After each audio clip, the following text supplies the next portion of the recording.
같이 하나님의 말씀 보시겠습니다. 하나님의 말씀은 구약성경 요엘서 2장 12절에서부터 14절 말씀까지입니다. 구약성경 1272페이지 구약성경 1272페이지 요엘서 2장 12절에서부터 14절 말씀까지입니다. 우리 다 같이 한 목소리로 합독하시겠습니다. 요엘서 2장 12절에서부터 14절 말씀까지 함께 합독하십니다. 여호와의 말씀에 너희는 이제라도 금식하고 울며 애통하고 마음을 다하여 내게로 돌아오라 하셨나니 너희는 옷을 찢지 말고 마음을 찢고 너희 하나님 여호와께로 돌아올지어다. 그는 은혜로우시며 자비로우시며 노하기를 더디하시며 이내가 그 시사 뜻을 돌이켜 재앙을 내리지 아니하시나니 주께서 혹시 마음과 뜻을 돌이키시고 그 뒤에 복을 내리사 너희 하나님 여호와께 소제와 전제를 드리게 하지 아니하실는지 누가 알겠느냐. 아멘. 기도하고 말씀 전하겠습니다. 은혜로우신 아버지 하나님 감사합니다. 오늘도 금요 기대를 당하여 저희들에게 기도할 수 있는 시간을 허락하여 주시고 이 시간 말씀을 통하여 빛과 은혜 나눌 수 있는 귀한 시간 주신 것을 감사합니다. 말씀을 깨달을 수 있는 우리의 영안을 열어주시고 영의 길을 열어주셔서 깨닫게 하신 그 말씀을 통하여 우리가 세상을 바로 살아갈 수 있도록 인도하여 주옵소서. 우리는 언제 어느 때에 무슨 일을 당할지 못하는 험난한 세상 가운데 예측하지 못하는 세상 가운데 살아가고 있습니다. 우리의 발걸음을 거룩하게 인도하여 주시고 선하게 인도하여 주시고 주님과 의리원 생활을 살아갈 수 있도록 우리를 붙들어 주시고 인도하여 주옵소서. 이 시간도 그러한 삶을 살아갈 수 있는 말씀의 지혜를 허락하여 주시고 주님의 뜻에 순종하며 살아갈 수 있기를 다짐하는 귀한 은혜의 시간이 되도록 역사하여 주옵소서. 예수님의 이름으로 기도 올리옵나이다. 아멘. 감사합니다. 오늘 요엘서 2장 12절부터 14절 말씀까지를 통해서 여호와께 돌아오라 이러한 제목을 가지고 피차 은혜를 나누려고 합니다. 요엘서는 유다의 요아스 왕 때 기록된 그러한 성경 말씀입니다. 기록 연대는 대충 BC 841년에서 792년으로 그렇게 추정을 하고 있습니다. 유다의 요아스 왕은 7살 때 왕이 돼가지고 대제사장 여호야다라고 하는 자기 집안의 사람인데 그분의 섭정을 받으면서 왕위에 있었습니다. 그런데 여호야다 대제사장이 죽은 다음에 그 다음에는 아주 이 왕이 그냥 우상 숭배를 하고 타락한 그러한 왕으로 변해버렸습니다. 이때 활동한 선지자가 아모스 선지자입니다. 아모스 선지자인데 요엘 선지자인데 요엘 선지자는 아모스 선지자와 같이 동시대에 활동을 했던 그러한 선지자입니다. 그러니까 오늘 본문 말씀에 기록한 요엘 선지자와 아모스 선지자는 동시대에 같이 활동을 했던 그러한 선지자들로 기억하실 수 있습니다.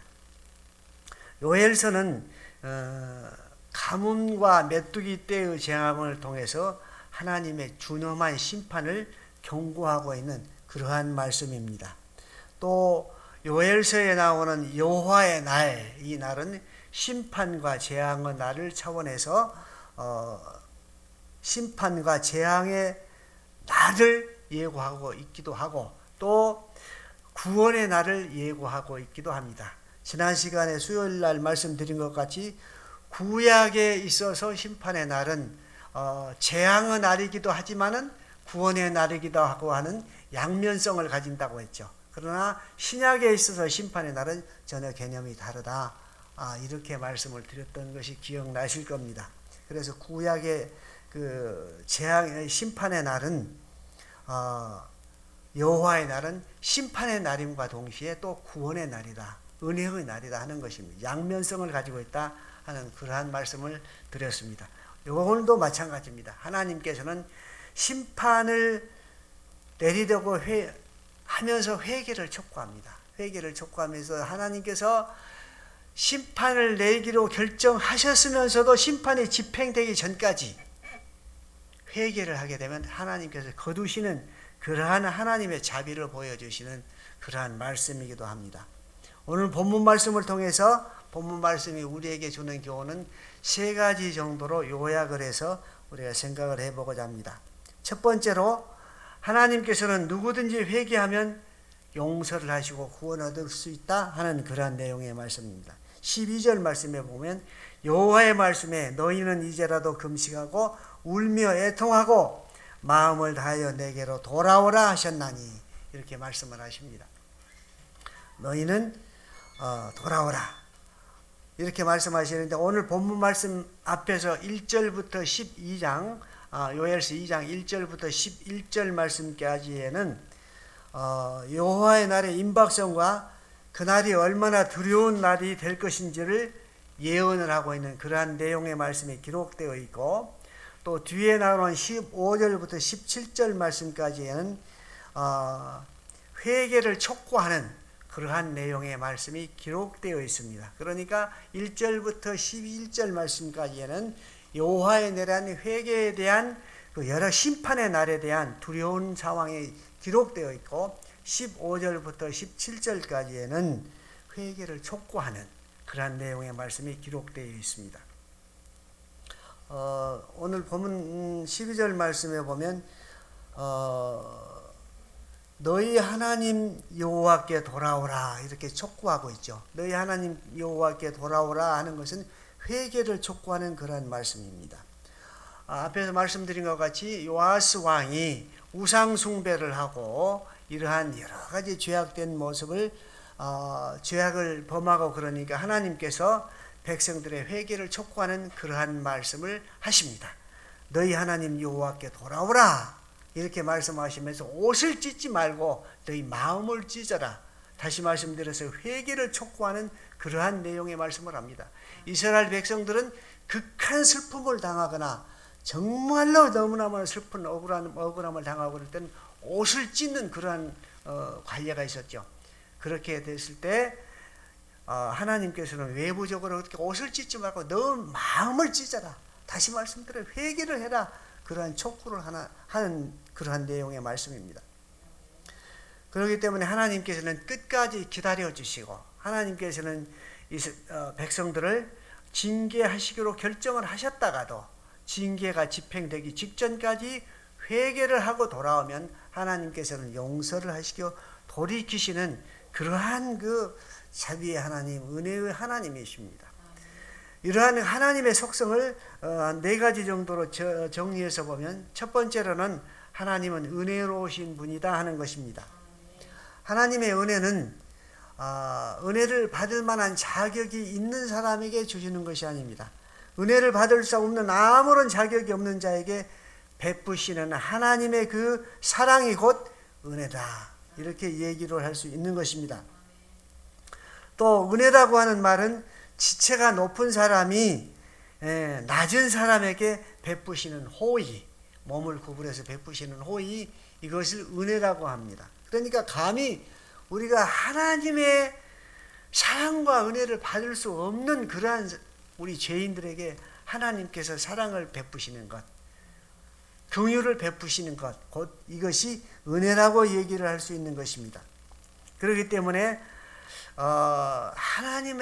하나님께서는 하나님의 그 사랑을 회개하는 모든 사람에게 베풀어 주십니다. 회개하는 모든 사람에게 은혜 중에서 가장 크신 은혜 무엇이에요? 구원의 은혜를 베풀어 주십니다. 우리가 과연 구원을 받을 수 없는 그런 죄인들이잖아요. 그러나 우리의 모든 죄를 예수님을 믿는다고 하는 그 믿음 하나 보시고 용서를 해 주시고 하나님의 자기 백성으로 삼아 주신 분이 하나님이시잖아요. 그렇기 때문에 하나님은 은혜로우신 분이다. 우리가 하나님의 긍휼을 또 사랑을 받을 수 없는 그러한 자에게 하나님께서는 무조건적으로 사랑을 베풀어 주셔서 자녀 삼아 주시고 은혜를 베풀어 구원의 은혜를 베풀어 주셨다 하는 것입니다. 그렇기 때문에 하나님은 은혜로우신 분이다. 또 두 번째로 하나님은 자비로운 분이라 하는 것입니다. 또 본래 자비라고 하는 것은 어머니가 자녀를 사랑하는 그러한 마음, 무조건적으로 사랑해 주시잖아요. 따뜻하게. 그 사랑을 자비라 이렇게 얘기를 할 수 있습니다. 또 구약에서는 긍휼히 여기다, 또 불쌍히 여기다, 자비롭다 등의 그러한 의미로 사용을 합니다. 자비라고 하는 말이. 그래서 하나님께서는 긍휼이 풍성하신 분이기 때문에 유다 백성뿐만 아니라 모든 인류를 사랑해 주시는 그러한 자비를 베풀어 주셨습니다. 구약 시대 때도 이방 구원에 대한 하나님의 사랑은 계속적으로 구속사적인 관점에서 이반 백성에게도 구원하고자 하는 구원 계획을 가지고 계셨고 그들을 또한 사랑해 주셨습니다. 유대 백성들을 하나님의 선민의 백성으로 택해 주시기는 하셨습니다마는 하나님의 본질적인 사랑은 유대 백성들만을 구원하고자 하는 그러한 사랑이 아니었습니다. 유대 백성들을 하나님의 선택된 백성으로 삼아 주셔서 그들을 아주 모범된 그러한 사람들로 선택해 주셔서 그들을 통해서 하나님의 영광을 드러내고 하나님의 살아계심을 증거하도록 하시기 위해서 그들을 선택해 주셨습니다. 그러나 유대 백성들은 그 하나님의 사랑을 잘못 오인해서 자기들만이 선택된 백성이고 자기들만 구원받은 백성으로 생각했던 것이 구약시대 때 유대인들의 생각이었습니다. 유대인들의 생각은 오늘도 변함없습니다. 자기들만 선택받은 백성이고 자기들만 구원받은 백성이라고 하는 그러한 아주 폐쇄적인 그러한 하나님의 사랑에 갇혀 있습니다. 그 구약시대의 그 하나님의 선택된 백성이라고 하는 폐쇄적인 그러한 생각들이 오늘 시작시대도 그대로 유대인들은 가지고 있습니다.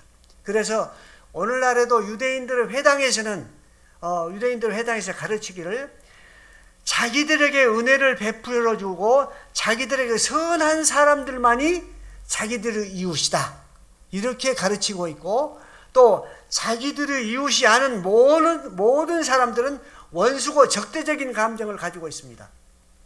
오늘날도 그대로 유대인들의 회당에서 가르치고 있고 구약시대의 그러한 폐쇄적인 아주 그런 아집스러운 그러한 선택된 그런 백성의 개념이 오늘날도 그대로 가지고 있습니다. 그래서 대단히 죄송합니다만 오늘날도 가자 지구의 일이나 중동에서의 끊이지 않는 분쟁이 유지되고 있는 본질적인 근거가 바로 요인이 거기에 있습니다. 구약 시대 때 가지고 있는 선택된 백성의 관념을 그대로 가지고 있어요. 하나님의 생각과는 전혀 반대되는 그러한 생각을 가지고 있습니다. 하나님의 생각은 모든 인류가 구원을 받는 모든 인류 구원의 보편적인 구원의 사상을 가지고 있습니다. 그것이 하나님의 구속의 개념입니다. 그러나 유대인들은 그것이 아닙니다. 그래서 자기들에게 은혜를 베푸고 좋은 생각을 가지고 있는 그런 사람이 아닌 모든 백성과 민족들은 전부 적대감으로 돌려버립니다. 원수로 생각해버립니다. 그래서 오늘날 중동 분쟁이 그치지 않고 있습니다. 이거 유대인들이 깨달아야 할 문제예요. 오신 예수님을 그대로 깨닫지도 못하고 있고 그대로 지금도 생각하고 있다고 하는 게 대단히 어려운 일입니다. 그리고 유대인 회당에서 오늘날도 그대로 갇히고 있어요. 오신 예수님 메시아를 인정하지 않고 오실 것이라고 하는 것을 지금도 기다리고 예수님은 다시 오실 날이 가까워하고 있는데 성경 말씀을 통해서 여러 가지로 마태복음 24장이나 마지막 날에 대한 것을 지난시 수요일날 시간에도 말씀을 드렸잖아요. 여러 가지로 증거하고 있는데 또 자연현상이나 여러 가지 종말의 현상이 나타나고 있는데도 예수님 메시아는 오시지 않았고 오실 것이라고 기다리고 있어요. 예수님은 오실 날이 점점 가까워지고 있는데 그렇기 때문에 오늘날 이러한 문제가 일어난 거예요. 하나님의 은혜와 모든 인류를 구원하시려고 하는 하나님의 그런 그 생각들을 유대인들은 전혀 인정을 하지 않고 있어요. 그렇기 때문에 여러 가지 어려운 문제가 일어나고 있는 것입니다. 에스겔서 18장 23절 말씀에 보면 주 여호와의 말씀이니라 내가 어찌 악인이 죽는 것을 종인문들 기뻐하랴 그가 돌이켜 그 길에서 떠나 사는 것을 어찌 기뻐하지 아니하겠느냐. 에스겔서 18장 23절에 있는 말씀입니다. 신약에 있는 말씀이 아니에요. 구약에 있는 말씀이에요. 죄인들조차도 회개하고 돌아서기를 기다리시고 계시고 사랑을 구원하시고자 하는 것이 하나님의 사랑입니다. 이것은 신약시대 예수님 오신 뒤의 사상이 아닙니다. 구약시대도 이방을 구원하고자 하는 하나님의 그 사랑은 면면히 말씀을 통해서 나타나고 있습니다. 요나서 3장 10절 말씀에도 보면 하나님이 그들이 행한 것 곧 그 악한 길에서 돌이켜 떠난 것을 보시고 하나님의 뜻을 돌이키사 그들에게 내리리라고 말씀하신 재앙을 내리지 아니하시니라. 니느웨 성을 멸하기로 오셨는데 요나를 보내잖아요. 요나를 보냈는데 요나는 사명의식을 가지고 간 것고 해도 그만 안 해도 그만 어쩔 수 없이 가는 거야. 하나님의 명령이기 때문에 가가지고 니느웨 성에 가서 힘껏 복음을 전해야 되는데 건성건성 전해야 건성건성 회개하라 회개하라 건성건성 해버린 거예요. 그런데 그 말을 듣는 니느웨 백성들이 회개하는 거예요. 백성들이 왜 그렇게 죄를 둘러쓰고 회개하느냐. 왕이 보고 왕이 깨닫는 거예요. 왜 그러냐 그러니까 요나라고 하는 선지자가 회개하라 그러니까 백성들이 지금 저렇게 회개를 하고 있습니다.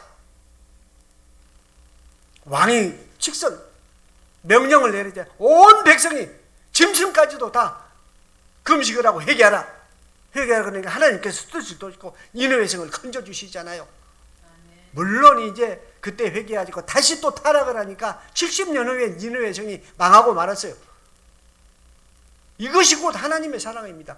구약시대도 이방 구원에 대한 하나님의 사랑은 면면히 우리가 찾아볼 수 있고 그렇게 지탱되고 나왔습니다. 구약시대도 모든 인류를 구원하고자 하는 그 생각을 하나님께서는 가지고 계셨는데 이스라엘 백성들은 지금도 폐쇄적이고 얼마나 답답한 일입니다. 그것뿐만 아니라 우리 저 역사에도 보면 지난 시간에 언젠가 한번 말씀드렸습니다만 중국 당나라 시대 때도 당나라 시대 때 비단기를 따라서 중국에 기독교가 들어왔어요. 그 들어온 기독교가 만주 땅에까지 왔어요. 오늘날 우리가 예수님을 알게 되고 믿고 된 것이 오늘날 선교사들이 조선 말년에 와서 이 땅에 복음을 전해 주시기도 하지만 그 이미 수천 년 전에 만주 땅에 이미 기독교가 왔었다고 하는 얘기예요. 하나님의 사랑이 이 민족을 사랑하는 하나님의 사랑이 몇천 년 전에 이미 이 땅에 복음을 왔었다고 하는 얘기예요. 어제오늘의 얘기 아닙니다. 조선 말년의 얘기가 아닙니다. 하나님의 이 사랑을 먼 역사 속 우리의 역사 속에서 이 민족을 이미 사랑하고 계셨구나 하는 것을 우리 알아야 돼요. 그런 하나님의 사랑이 있었다고 하는 것을 깨달아야 됩니다. 그래서 우리가 기독교적인 관점에서 역사를 알아야 할 필요가 있습니다. 역사의 주인이 누구예요? 하나님이시잖아요. 하나님은 역사 속에서 어떻게 역사하셨는가 하는 것을 우리가 알아야 할 필요가 있습니다. 그 다음에 두 번째로 우리가 이제 말씀드렸고 하나님께서는 노하기를 더디하시는 하나님입니다. 노하기를 더디하시는 하나님. 아무리 잘못해서도 하나님께서 심판을 결정하셨다가도 집행하기 전까지 회개하면 하나님께서는 돌이키시잖아요. 가장 하나님께서 약한 것이 뭐예요? 회개하면 약하잖아요. 진정으로 회개하면 약하지 않으면 돌이키잖아요. 회개를 하게 되면 죄가 우리 마음을 찾아오고 있던 죄악이 찾아오고 있던 그 부분에 대해서 우리가 회개를 하면 하나님의 은혜로 채워주십니다. 하나님의 능력으로 채워주십니다. 성령으로 채워주십니다. 성령이 충만하게 되면 어때요? 우리의 영의 눈이 열리잖아요. 영의 눈이 열리면 사랑의 눈이 열리게 되고 사랑하지 않으면 견딜 수가 없고 또 하나님께서 영의 눈을 성령이 충만하게 되어서 영의 눈을 열어주시면 미래를 알잖아요. 현재에 살고 있으면서도 어떠한 일을 하기 위해서도 그 일의 결과를 알 수가 있어. 성령이 충만하면 지혜를 주시기 때문에 성령이 충만하면 미래를 알아야 돼요. 역사를 알게 돼요. 그러니까 세상에 소란하고 요란하고 뭐 전쟁이 일어나고 지진이 일어나도 주님이 가까우시구나, 가까이 오고 계시구나, 그 마음의 희열이 느껴지잖아요. 세상 것에 관심하지 않아요. 내가 죽으면 천국 가면 되지. 이 땅에서 내가 주님 오시는 날까지 내게 맡겨진 일 최선을 다해서 충성해야 되겠다, 그런 마음으로 감당하잖아요. 큰 일이건 작은 일이건. 성령이 충만하면 정말로 하나님의 살아계심을 이 땅에서 체험할 수 있고, 이 땅에서 진정으로 천국을 이뤄갈 수 있는 그런 사람이 됩니다. 그 다음에 네 번째로 하나님의 그 성품에는 인애가 크신 분입니다. 사랑이 크시다고 하는 얘기입니다. 인애라고 하는 것을 좀 히브리어로 보면 죄송합니다만 헬세 들어가는데 사랑, 긍휼, 은혜, 그런 말이죠. 이렇게 사용합니다만은 은혜로우신 하나님께서 우리에게 모든 것을 채워주시는 것입니다. 크게 두 번째로는 우리는 하나님의 성품을 알아야 됩니다. 13절 하반절 말씀에 보면 그는 은혜로우시며 자비로우시며 노하기를 더디하시며 인애가 크시사 그랬습니다. 그러니까 하나님께서는 은혜로우시며 자비로우시며 노하기를 더디하시며 우리에게 은혜를 베푸시고 자비로우시면서도 노하기를 더디하신다. 물론 구약시대 때는 하나님께서 백성들이 잘못하게 하면 그때그때 징계를 내리시고 또 매를 때리시고 그랬어요. 그러나 구약시대 때 하나님의 징계는 반드시 은혜와 같이 이렇게 양면성을 가진다고 그랬죠.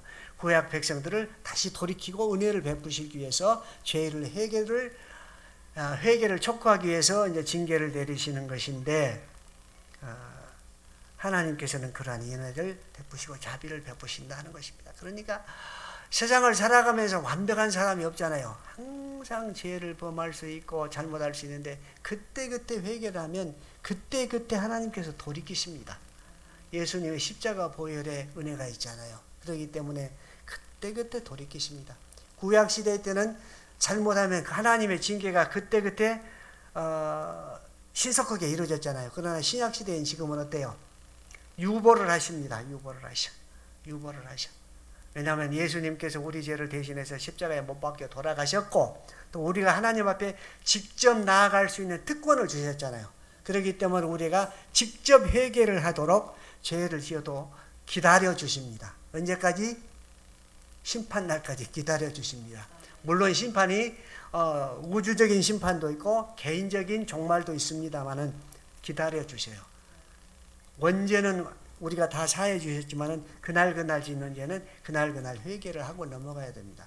그렇지 않으면 항상 죄의 그늘에서 벗어날 수가 없어요. 그러니까 항상 그때 회개를 하시면 가장 좋습니다.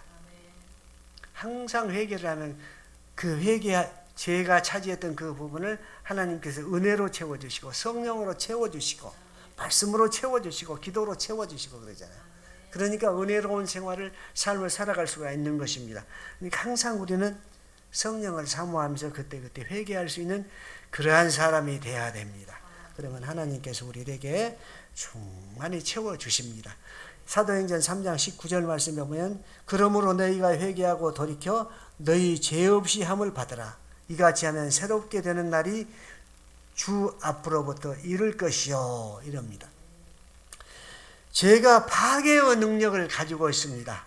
죄는 파괴의 능력을 가지고 있기 때문에 회개해야 됩니다. 회개가 되면 회개는 치료와 회복과 번영의 능력을 가지고 있습니다.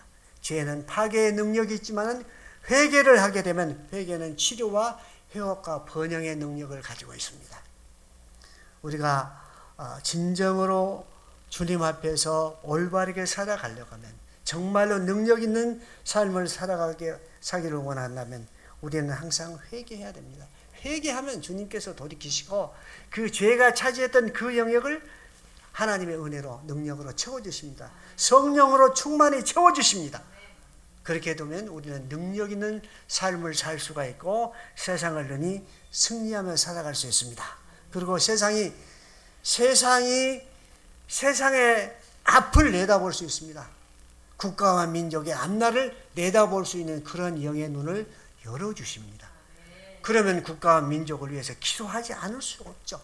국가와 민족의 미래가 어둡다 그러면 하나님 앞에 매달려서 기도하면 돌이켜주시잖아요. 다니엘과 세 친구 보세요. 그 포로로 끌려갔으면서도 그 포로로 끌려간 그 나라에서 그들을 통해서 하나님의 능력이 나타나게 함으로 인해서 유대 백성들을 거기에서 지탱해서 생명이 보존되도록 만들어 주시잖아요.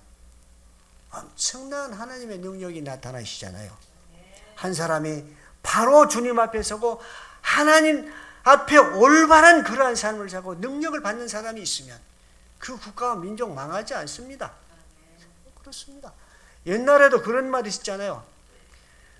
한 사람의 충신이 있으면 나라가 망하지 않고 두 사람의 충신이 있으면 나라가 태평하게 되고 세 사람의 충신이 있으면 다른 나라를 뺏어온다고 하는 그러한 말이 있습니다. 한 사람 올바로 서 있는 하나님 앞에 능력 있는 종이 있다면 절대로 이 나라는 망하지 않습니다. 올바른 하나님의 종들이 정말로 세속화되지 않고 하나님의 올바른 능력 있는 종이 두 사람만 있다면 정말로 한국교회는 다시 일어설 수 있습니다. 지나치게 기도하는 말씀인지 모릅니다만 정말로 이러한 종들이 있어야 됩니다. 있어야 됩니다. 일생 동안 시작에서부터 끝까지 하나님의 말씀에 순종하고 변질되지 않은 그러한 하나님의 종들, 이러한 종들이 나와야 됩니다. 왜 가다가 변질이 되어버립니까? 하나님의 능력 주셔서 열심히 하나님의 복음을 전하다가 점점 커지고 검정 능력이 성장이 되면 그것이 내가 잘한 것으로 내 능력으로 착각하는 그런 경우가 물론 사탄이 주는 마음이겠죠. 그렇게 변질돼서는 안 됩니다. 우리의 구원은 과거에 잘한 것, 과거에 잘 믿었던 것, 능력해갔던 것, 그것 가지고 우리의 구원이 이루어지지 않습니다. 현재적인 믿음, 현재 내가 주님 앞에 어떻게 서 있느냐, 현재 내가 어떤 믿음을 가지고 있느냐, 그 믿음에 따라서 우리의 구원이 결정되는 것 아닙니까? 과거에 잘한 건 아무 소용없습니다. 오늘 내가 주님 앞에 어떻게 서 있느냐, 오늘 주님이 오신다고 했을 때 부끄러움이 없느냐, 이러한 믿음의 자세로 서 있느냐, 그 믿음 보고 우리 구원해 주십니다. 구원받은 백성은 어떠한 잘못이 있더라도 반드시 그 생명이 이 땅에서 생명이 끊어지기 전에 다 회개시킵니다. 회개시키고 그 영혼 데리고 갑니다. 왜? 하나님은 거룩하신 분이기 때문에 죄 있는 자는 하나님의 나라에 들어갈 수가 없잖아요. 그렇기 때문에 어떤 경우에도 하나님의 선택한 백성들은 회개하게 만드십니다. 그리고 현재 위치에서 반드시 그 믿음을 지키도록 하십니다. 그래서 중요한 것은 오늘 내가 서 있는 이 현재 위치가 중요합니다. 이 자리에서 충성해야 되고 이 자리에서 믿음을 지켜야 됩니다.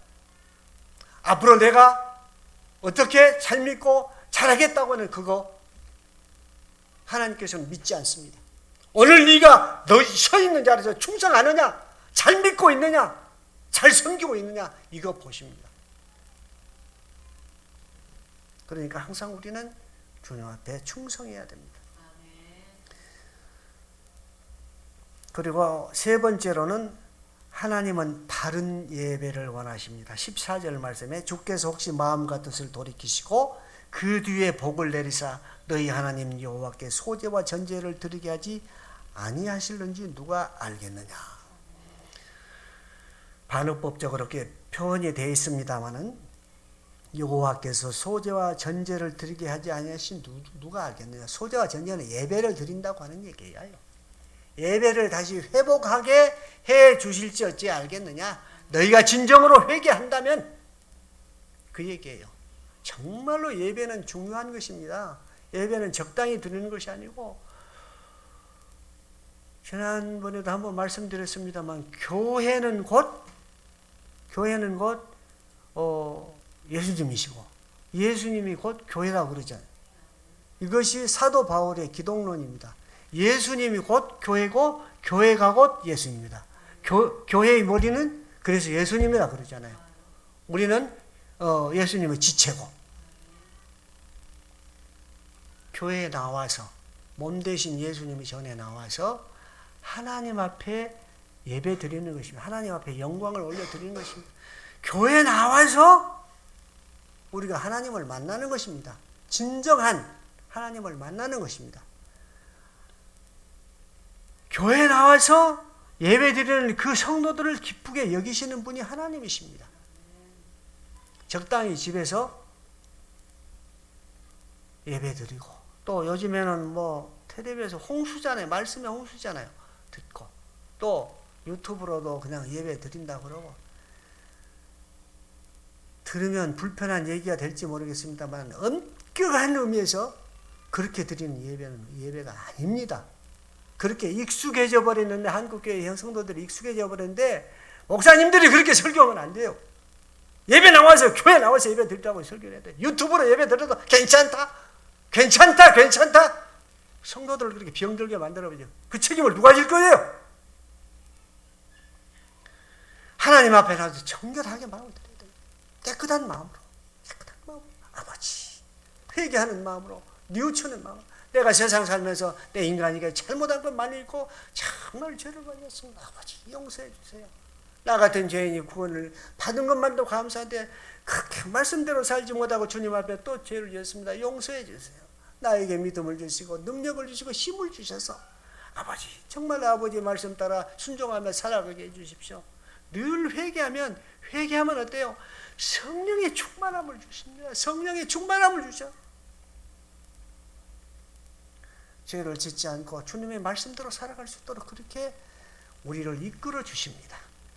정말로 예배가 회복돼야 됩니다. 예배의 자리가 회복돼야 됩니다.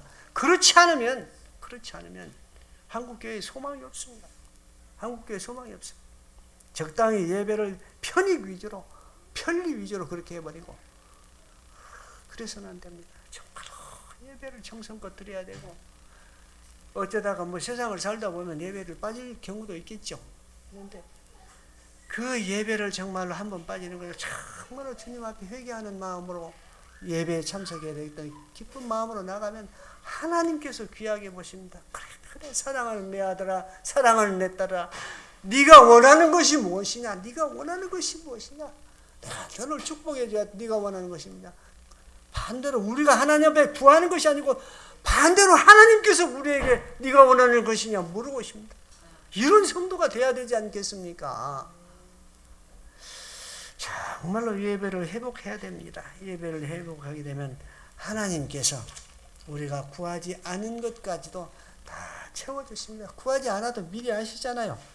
천지를 창조하신 하나님께서 모르신 것이 무엇이겠어요? 우리가 원하지 않은 것까지도 다 축복해 주십니다. 그래서 예배를 회복해야 됩니다. 이사야서 43장 21절 말씀해 보면 이 백성은 내가 나를 위하여 지었나니 나를 찬송하게 하려 함이니라. 하나님을 찬송하게 하시려고 우리를 지으셨답니다. 그러니까 항상 우리는 주님 앞에 예배를 중요하게 생각하고 예배를 통하여 하나님을 만나고 그 만난 하나님께서 우리의 모든 앞날을 형통하게 열어주시고 우리의 길을 열어주시는 이러한 축복을 누리며 살아가는 우리 복된 사랑의 모든 성도님들이 다 되시기를 예수님의 이름으로 축원합니다. 주기도문으로 마치겠습니다.